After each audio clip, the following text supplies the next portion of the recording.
Most probably 25,800 से 25,950 तक जाएगी। अगर ये नीली वेव ख़त्म हुई तो हम बहुत नीचे वाले टारगेट्स देख रहे हैं।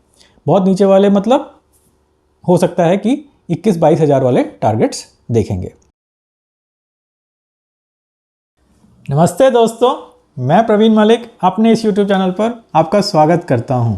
चलिए शनिवार शोध में निफ्टी का एनालिसिस कर लेते हैं। तो यहाँ मैंने निफ्टी का चार्ट खोला हुआ है। हमारा पिछले सप्ताह का विश्लेषण था कि करंट वेव की पॉसिबल रेंज है 26,450 से 26,700। अभी वहाँ तो नहीं पहुँचा है, तो देख लेते हैं कि क्या हुआ है और क्या नहीं। तो हमारा विश्लेषण ये था कि ये एक नीली वेव है और नीली वेव के अंदर ये एक ऑरेंज वेव बन रही है, और जब ये ऑरेंज वेव ख़त्म हो जाएगी तो नीली वेव को ऊपर चलना चाहिए। तो ऑरेंज वेव अब ख़त्म हो गई है, पर ये थोड़ी नीचे जाके ख़त्म हुई है, यहाँ पे जाके ख़त्म हुई है, लेकिन ये नीली वेव अब एप्लीकेबल नहीं है। इसको हटा देते हैं।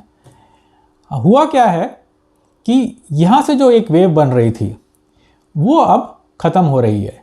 अब ये ऑरेंज वेव इस बड़ी वाली नीली वेव को ख़त्म कर रही है। जो पिछले सप्ताह हमने नीली वेव बनाई थी वो ऊपर जाने की तैयारी में थी, लेकिन ऊपर गई नहीं, और ऐसा लग रहा है कि अब ये नीली वेव ख़त्म होने वाली है।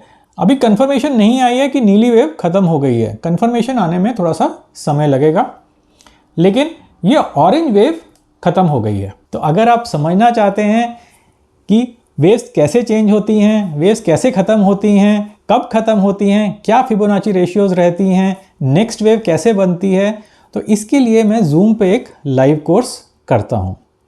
और ऐसा ही लाइव कोर्स मैं अगले महीने की फरवरी 9 को करने वाला हूँ। और अगर आप वो कोर्स ज्वाइन करना चाहते हैं तो स्क्रीन पे लिखे हुए नंबर पे मेरे को व्हाट्सएप कर दीजिए, मैं सारी डिटेल्स भेज दूंगा। तो चलिए आगे का विश्लेषण कर लेते हैं।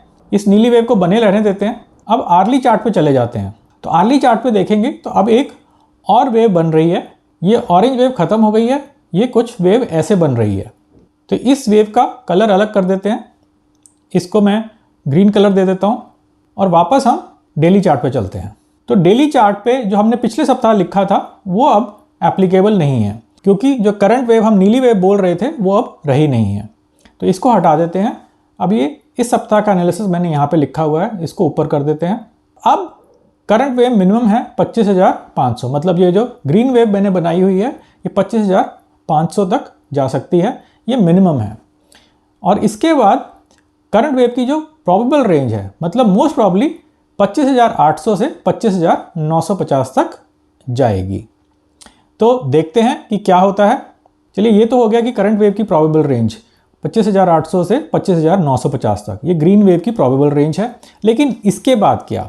तो इसके बाद मुझे लगता है कि इसमें और गिरावट आएगी और हो सकता है कि निफ्टी नीचे गिरना शुरू हो जाए, और उस समय हमको कंफर्मेशन मिलेगी कि ये ब्लू वेव ख़त्म हो गई है। चलिए इसकी बात हम बाद में करेंगे, अगले सप्ताह करेंगे। लेकिन आप ये मान के चलिए अगर ये नीली वेव ख़त्म हुई तो हम बहुत नीचे वाले टारगेट्स देख रहे हैं। बहुत नीचे वाले मतलब हो सकता है कि 21-22 हज़ार वाले टारगेट्स देखेंगे। तो अगर आप ट्रेडिंग कर रहे हैं तो सेफली ट्रेडिंग करिए, लेकिन यहाँ पे मेरी ट्रेडिंग की कोई रिकमेंडेशन नहीं है, कोई राय नहीं है। यहाँ पे सिर्फ हम टेक्निकल एनालिसिस कर रहे हैं नेक्स्ट वेव एंड पैटर्न के ज़रिए। अगर आप ये समझना चाहते हैं तो स्क्रीन पे लिखे हुए नंबर पे मेरे को व्हाट्सएप कर दीजिएगा और मैं आपको कोर्स की पूरी जानकारी दे दूंगा। तो चलिए इस वीडियो का अंत करते हैं, लेकिन लाइक करे बिना मत जाइएगा और इस वीडियो को अधिक से अधिक शेयर करिएगा। नमस्ते और धन्यवाद।